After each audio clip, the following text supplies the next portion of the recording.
வாசகம். விடுதலை பயண நூலிலிருந்து வாசகம். அதிகாரம் 16 இறைவசனங்கள் 1-5 மற்றும் 9-15 முடிய.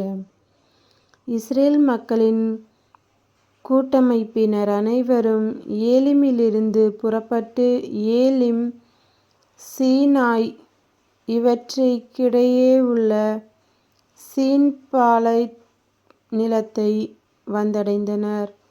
இவர்கள் எகிப்து நாட்டினின்று வெளியேறி வந்து 2ஆம் மாதம் 15ஆம் நாள் அது. இஸ்ரேல் மக்கள் கூட்டமைப்பினர் அனைவரும் அந்த பாலை நிலத்தில் மோசேக்கும் ஆரோனுக்கும் எதிராக முறுமுறுத்தனர். இஸ்ரேல் மக்கள் அவர்களை நோக்கி, இறைச்சி பாத்திரத்தின் அருகில் அமர்ந்து அப்பம் உண்டு நிறைவடைந்து, எகிப்து நாட்டிலேயே ஆண்டவர் கையால் நாங்கள் இறந்திருந்தால் எத்துணை நலமாயிருந்திருக்கும். ஆனால் இந்த சபையினர் அனைவரும் பசியால் மாண்டு போகவோ இப்பாலை நிலத்திற்குள் நீங்கள் எங்களை கூட்டிக் கொண்டு வந்திருக்கிறீர்கள் என்றனர். அப்போது ஆண்டவர் மோசேயை நோக்கி, இதோ பார், நான் உங்களுக்காக வானத்திலிருந்து அப்பத்தை பொழியப் போகிறேன். மக்கள் வெளியே போய்த் தேவையானதை அன்றன்று சேகரித்து கொள்ள வேண்டும். என் கட்டளைப்படி நடப்பார்களா இல்லையா என்பதை நான் இவ்வாறு சோதித்தறியப் போகிறேன். ஆனால் 6ஆம் நாளில் நாள்தோறும் அவர்கள் சேகரித்து வந்ததைவிட 2 மடங்கு சேகரித்து தயாரித்து வைத்துக் கொள்ள வேண்டும் என்றார்.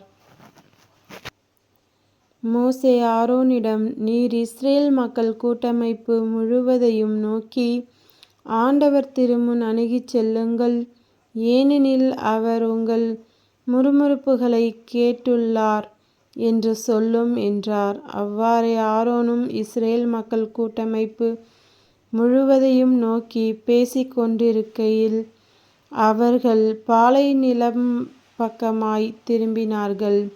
அப்போது ஆண்டவரின் மாட்சி மேகத்தில் தோன்றியது. ஆண்டவர் மோசேயை நோக்கி, இஸ்ரேல் மக்களின் முறையீடுகளை நான் கேட்டுள்ளேன். நீ அவர்களிடம், மாலையில் நீங்கள் இறைச்சி உண்ணலாம், காலையில் அப்பம் உண்டு நிறைவடையலாம், நானே உங்கள் கடவுளாகிய ஆண்டவர் என்பதை இதனால் நீங்கள் உணர்ந்து கொள்வீர்கள் என்று சொல் என்றார். மாலையில் காடைகள் பறந்து வந்து கூடாரங்களை மூடிக்கொண்டன. காலையில் பனிப்படலம் கூடாரத்தைச் சுற்றி படிந்திருந்தது. பனிப்படலம் மறைந்தபோது பாலை நிலப்பரப்பின் மேல் மென்மையான தட்டையான மெல்லிய உறைபனி போன்ற சிறிய பொருள் காணப்பட்டது. இஸ்ரேல் மக்கள் அதை பார்த்துவிட்டு ஒருவரை ஒருவர் நோக்கி மன்னா என்றனர். ஏனெனில் அது என்ன என்று அவர்களுக்கு தெரியவில்லை.